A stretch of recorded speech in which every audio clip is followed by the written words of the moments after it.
Assalamualaikum warahmatullahi wabarakatuh. Ketemu lagi dengan saya Nani Sumarni, pemilik akun YouTube Bunda Zaman Now, Bunda Zaman Now dengan segala keribetan dan pengalaman hidup yang ada. Buat kamu yang baru menemukan channel YouTube Bunda Zaman Now, silakan cek di playlist saya di bagian organisasi.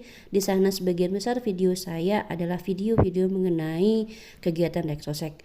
Dan perlu saya ingatkan kembali kepada PPL semuanya bahwa dalam penulisan dokumen Reksosek 2022 nanti teman-teman akan menggunakan alat tulis berupa pensil, karena pena hanya akan digunakan untuk tanda tangan saja.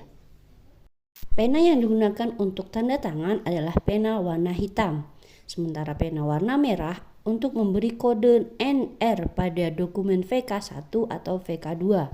Sedangkan untuk catatan penting oleh PPL dan PML diberi warna biru dan hijau untuk catatan atau koreksi oleh Koseka. Banyaknya kasus yang terjadi di masyarakat membuat saya berpikir kembali untuk teman-teman memahami dulu bagaimana perlakuan jika bertemu dengan kasus-kasus yang ada. Oleh karena itu, pada video kali ini saya akan menjelaskan kembali berdasarkan penegasan yang ada bagaimana perlakuan terhadap kasus-kasus yang akan kita temui nanti di lapangan. Konsep yang perlu dipegang oleh petugas adalah pencatatan penduduk mengikuti dokumen KK. Itu yang pertama.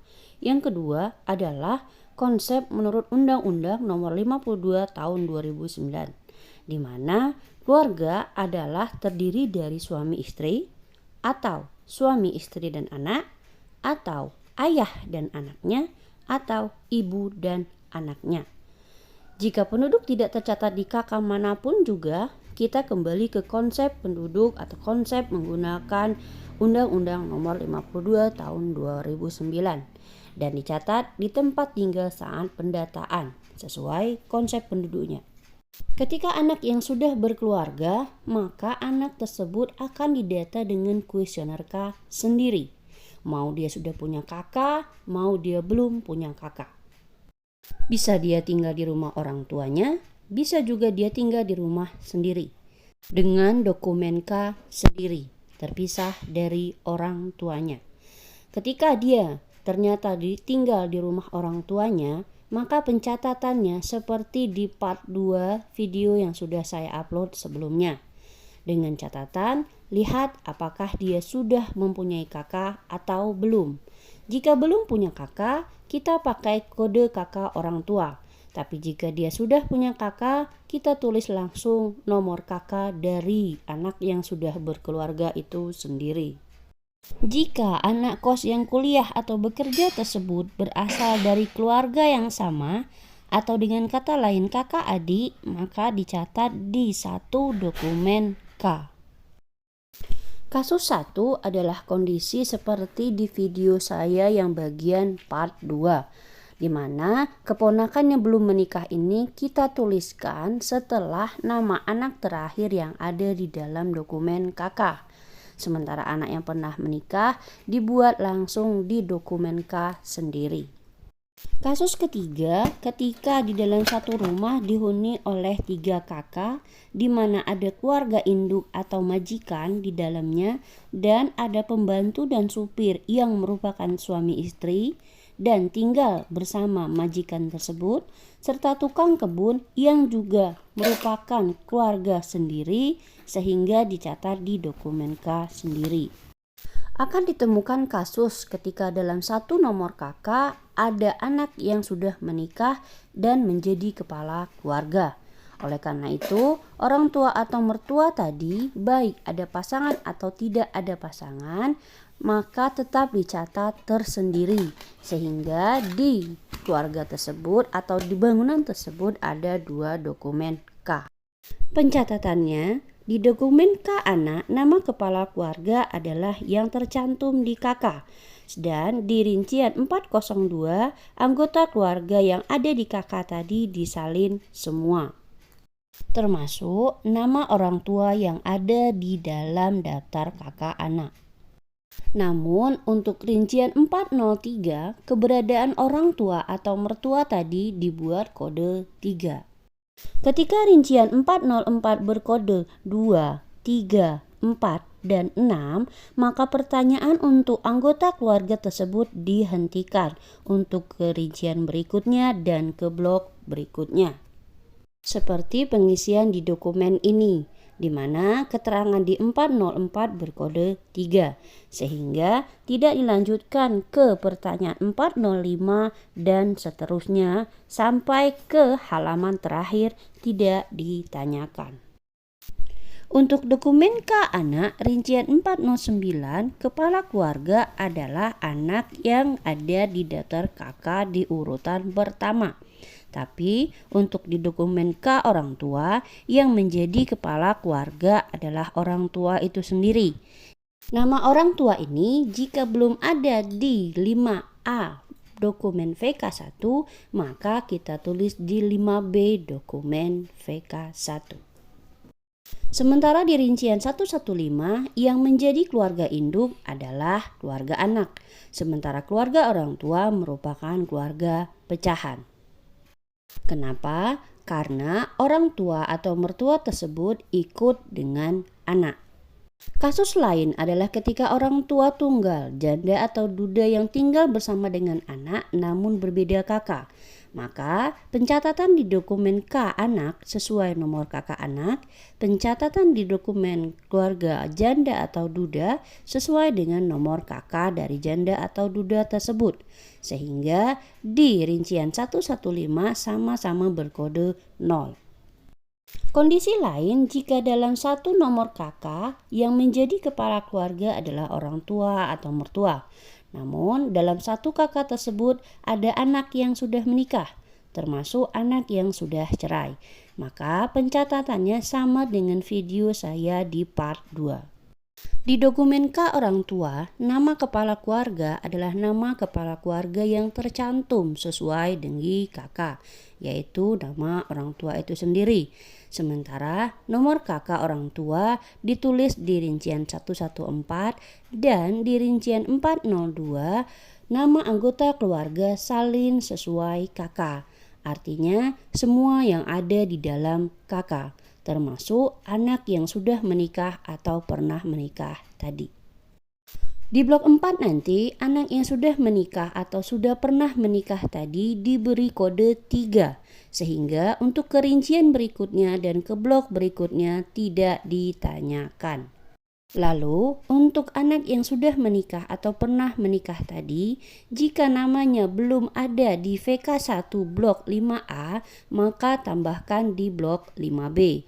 Dengan catatan nomor bangunan akan sama dengan nomor bangunan orang tua dan nomor keluarga mengikuti nomor setelah nomor keluarga orang tua. Nah, di dokumen K anak ini, nomor kakak yang kita tulis adalah nomor kakak orang tua. Dan di rincian 115 berkode 2. Sementara di rincian 402 adalah anggota keluarga si anak saja. Yang perlu digarisbawahi adalah jika anak dari orang tua tersebut adalah yang perempuan, maka yang di kolom 2 dokumen K di rincian 402 yang menjadi kepala keluarga adalah suaminya. Sehingga di rincian 409 kolom 2 berkode 1 untuk sang suami anak dan kolom 3 berkode 2 untuk istri dari anak tersebut. Di kasus lain adalah jika dalam satu nomor kakak terdapat kepala keluarga yaitu orang tua atau mertua, lalu juga ada anak yang sudah menikah, termasuk anak yang sudah cerai dan tinggal di bangunan yang berbeda. Di dokumen K orang tua, nama kepala keluarga adalah orang tua itu sendiri dengan nomor kakak sesuai yang tertera di kakak. Sementara di blok 4, semua anggota keluarga di dalam kakak tersebut disalin semua. Tapi untuk anak yang sudah menikah atau pernah menikah, di blok 4 kita beri kode 3 sehingga tidak dilanjutkan ke rincian berikutnya dan ke blok berikutnya. Karena bangunan orang tua dan anak ini berbeda, ada kemungkinan orang tua dan anak ini tinggal bersebelahan atau malah tinggal di SLS yang sama tapi berjauhan rumah atau malah berbeda SLS. dan bisa juga malah berbeda desa. Maka ketika tiba di rumah anak ini, teman-teman PPL hanya mencatat nama kepala keluarga adalah anak yang sudah menikah tadi. Namun untuk isian kode KK diisikan kode 99 sebanyak 15 digit dan diakhiri dengan angka 5. Dan kode KK dibuat 0 atau sesuai. Dengan keberadaan anggota keluarga adalah anggota keluarga dari si anak itu sendiri. Sedangkan di kasus 5 adalah di satu bangunan ada orang tua dan anak yang statusnya cerai, baik dia punya anak maupun tidak, dan memiliki kakak masing-masing.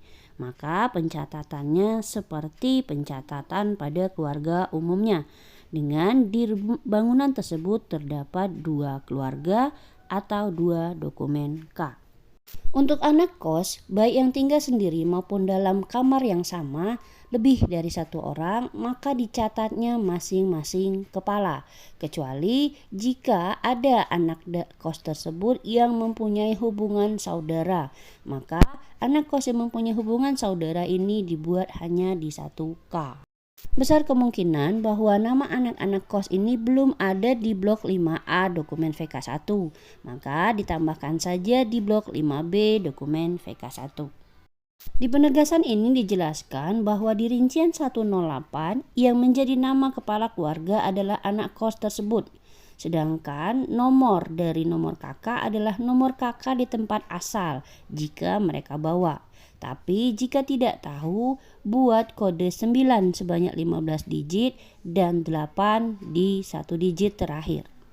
Sehingga di rincian 402 hanya ditulis anak kos yang bersangkutan.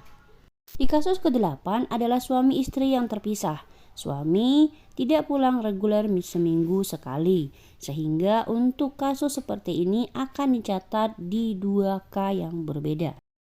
Untuk K di tempat tinggalnya yang didata adalah nama suami sebagai kepala keluarga dan di blok 4 disalin sesuai dengan KK, sementara kode KK dibuat kode 0. Namun di blok 4 untuk data suami keberadaannya dibuat kode 3 sehingga tidak dilanjutkan ke rincian berikutnya dan ke blok berikutnya.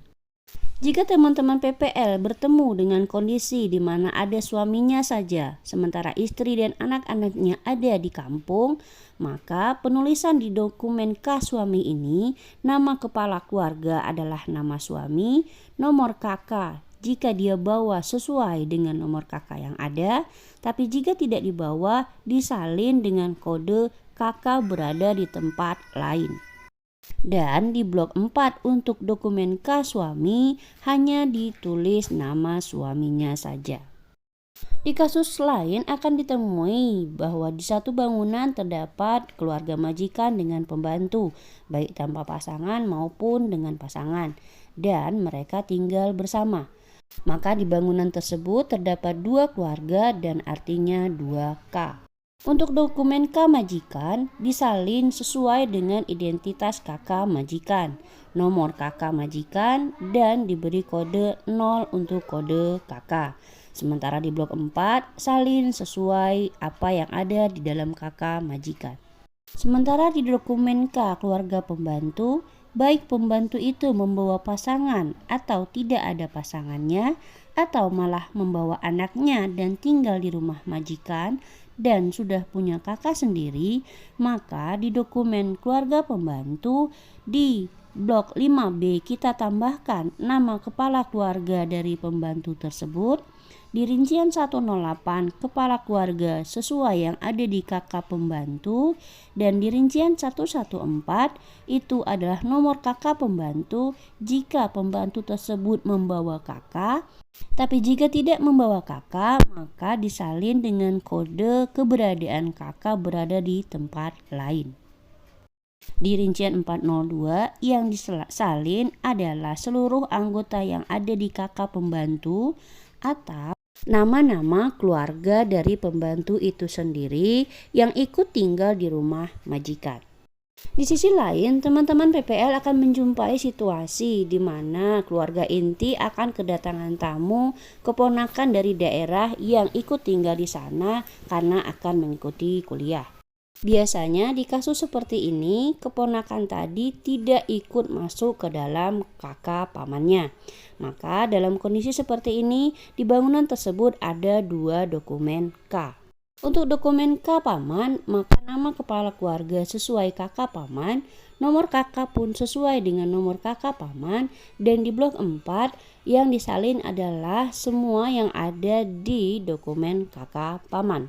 Sementara keponakan yang kemungkinan besar belum ada namanya di blok 5A, maka kita salin terlebih dahulu di blok 5B dokumen VK1. Dan di dokumen K keponakan tersebut yang dibuat adalah nama keponakan di rincian 108, sementara nomor kakak adalah nomor kakak di tempat asal atau dibuat tidak tahu dengan kode 99 sebanyak 15 digit dan diakhiri dengan angka 8.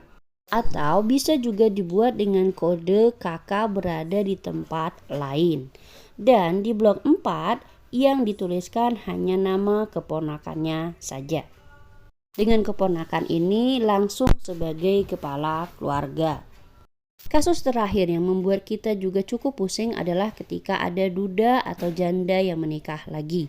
Yang perlu kita lihat adalah duda atau janda tersebut tinggal di rumah siapa. Jika duda atau janda tersebut tinggal di rumah si mantan duda, maka nomor kakak yang kita pakai adalah nomor kakak si duda. Meskipun di kakak si duda tersebut masih ada nama mantan istrinya. Oleh karena itu di blok 4 kita salin terlebih dahulu sesuai kakak dan nama mantan istri si duda kita buat kodenya 3. Sementara istri baru si duda kita tambahkan setelah nama terakhir di dokumen kakak dan diberi kode 5 atau anggota keluarga baru. Perlakuan yang sama jika janda dan duda yang menikah lagi tinggal di rumah si janda. Maka di dokumen VK1 ditulis sesuai dengan nama janda. Sedangkan rincian 108 juga nama janda dan nomor kakak mengikuti nomor kakak janda. Lalu di blok 4 salin sesuai kakak janda terlebih dahulu, baru di kolom terakhir dibuatkan nama dari suami barunya dengan kode 5. Kode 5 di rincian 404 adalah sebagai anggota keluarga baru. Bagaimana penulisan rincian 409 untuk istri baru pada dokumen si duda? Pada dokumen kasih duda, istri baru yang kemungkinan besar berada di kolom terakhir dari dokumen kasih duda dibuat kode 2, yaitu sebagai istri. Sementara isian rincian 409 pada dokumen kasih janda, maka suami baru ini yang juga kemungkinan ada di kolom terakhir dari dokumen kasih janda dibuat sebagai kode 2 atau suami baru. Kurang lebih seperti itulah kasus-kasus yang akan kita temui di lapangan nanti. Oleh karena itu, teman-teman bisa memahami dulu kasus-kasus yang ada sehingga tahu berapa banyak dokumen K yang dibutuhkan di dalam suatu bangunan tersebut. Karena jika kasus-kasus tersebut saya tuangkan dalam dokumen, akan banyak sekali dokumen K atau contoh pengisian dokumen K yang harus saya buat. Dan saya khawatir tidak selesai sampai nanti di tanggal 14 Oktober. Jadi teman-teman PPL dan PML pahami dulu kasus yang ada, baru jika nanti ada yang mau ditanyakan bisa ditanyakan kepada saya lewat komen, WA atau email. Terima kasih sudah menonton atau menyaksikan dan mengikuti channel YouTube Bunda Zaman Now. Semoga kita bisa bersama-sama memahami konsep dan definisi yang diinginkan dalam Reksosek 2022 ini. Sampai ketemu lagi di vlog berikutnya. Wassalamualaikum warahmatullahi wabarakatuh.